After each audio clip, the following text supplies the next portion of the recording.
Bienvenue sur Papatriarcat, le podcast qui réfléchit la parentalité au XXIe siècle en essayant de l'affranchir du modèle patriarcal.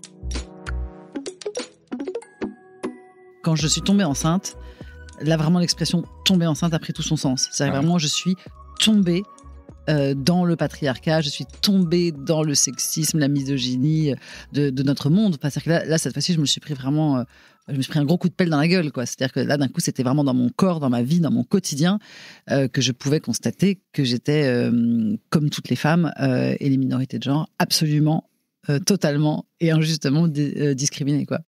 À cette époque, j'étais tous les jeudis. Et là, j'ai accouché, je crois, un mardi ou un mercredi.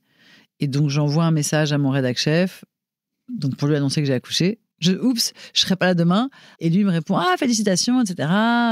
Eh ben écoute, on se revoit dans 8 semaines, bon congé maternité et tout. Je fais très drôle. Je réponds vraiment très drôle.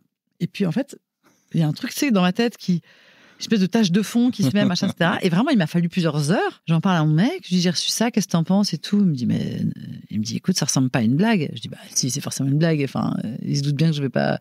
Mon métier consiste à être assise pendant 1h30 devant un micro. Je suis pas travailleuse à la chaîne. Enfin, j'ai pas besoin de m'arrêter 6 semaines. Je pourrais revenir après-demain, même s'il le fallait. C'est forcément une blague. Il me dit, écoute, franchement, appelle, parce que moi, je trouve que ça ressemble pas à une blague. Et là, j'appelle et je découvre que c'est pas une blague. Mais tu peux pas savoir, mais je suis tombée de l'armoire.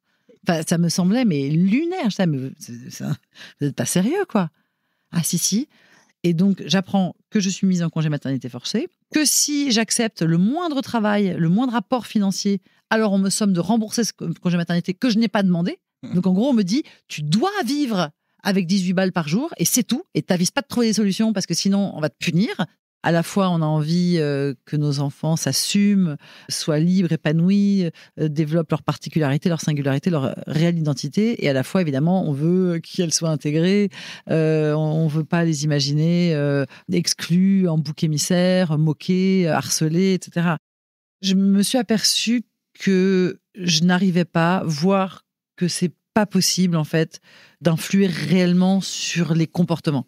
C'est-à-dire, je peux pas faire le poids face à l'école.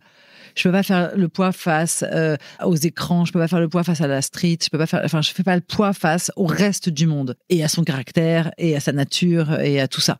Donc j'ai accepté que qu'il serait qui il est, et que si ce qu'il est c'est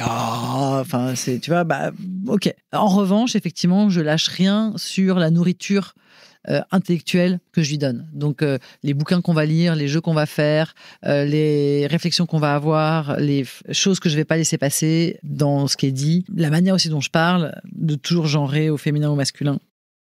Et voilà, j'espère que cet extrait t'a plu. Tu pourras retrouver l'épisode en entier dès demain sur toutes tes plateformes préférées, comme Apple Podcast, Podcast Addict, Pocket Cast ou encore Spotify. On peut aussi se retrouver sur les réseaux sociaux, sur Instagram, Facebook, TikTok, mais aussi tu peux t'abonner à ma newsletter, tu trouveras le lien en description.